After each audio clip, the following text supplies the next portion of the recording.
Mga kawan stories, isang araw matapos ang hindi magandang laro ng Denver Nuggets sa Game 7, marami nga po ngayong mga fans ang nagsasabing kaya lamang nga daw nanalo ang Timberwolves dahil sa daya?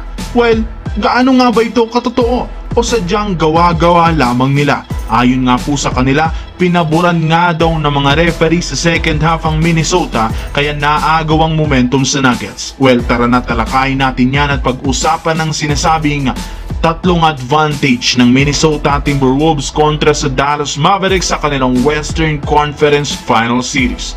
Ano-ano kaya ito? Pero bago yan, please don't forget to hit the notification bell at mag-subscribe sa aking channel. Unahin natin ngayon mga kawan stories ang naging reklamo ng ilang mga Denver Nuggets fans na sinasabing dinaya nga daw sila.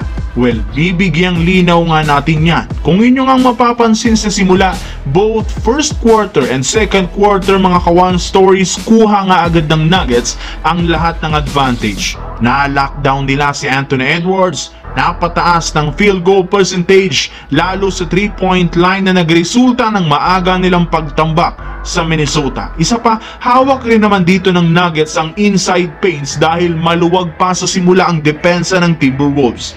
May pagkakataon pa nga mga kawan stories na hawak nila sa leeg ang Wolves, meaning hawak nila ang pinakamalaking kalamangan na 20 points pero sa isang quarter lamang, or should I say within 12 minutes, biglang nag-iba ang ihip ng hangin. Bakit? Well, ayon nga sa naging pahayag ni Coach Finch ng head coach ng Wolves, ginawa nga po nilang one-stop ang laro sa third quarter, meaning iniiwasan nila na magkaroon ng turnovers at mga pilit na tira, and good thing na overcome nila ang kalamangan ng Nuggets. 20 points comeback ang nagawa dito nila at natambakan pa nila ng 10 points sa fourth quarter ang kalaban. At dahil nga sa nangyari, may mga fans ang nagsasabing bumaliktad nga daw ang mga referee.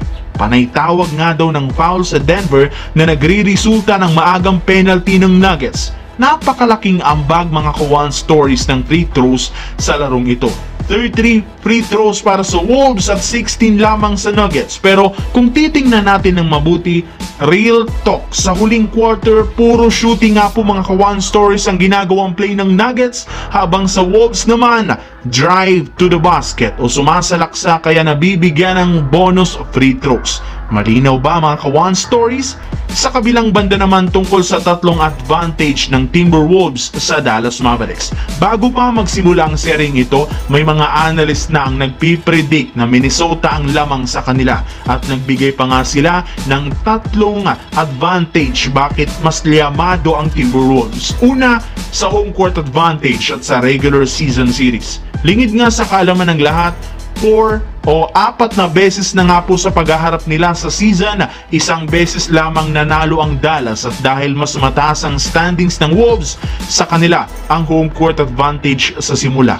Pangalawa naman, injury at healthy na mga players. Alam naman ninyo marami nga pong injury ngayon si Luka Doncic na natamo, paa, likod, tuhod at binte. Diyan pa lang masasabi nating magiging limitado ang galaw nito. Habang sa Timberwolves naman, healthy as new ang team na ito. At pangatlo, sa depensa. Kilala naman natin ang Wolves bilang number 1 defensive team at may kakayahan silang i-lockdown both Kyrie Irving at Luka Doncic. Mahihirapan nga dito si Irving na makapasok sa ilalim dahil na rin sa sikip ng depensa sa paints. Kaya naman, kailangan nga pong gumawa ng paraan ng Dallas para mangyaring makalusot sila sa Minnesota Timberwolves.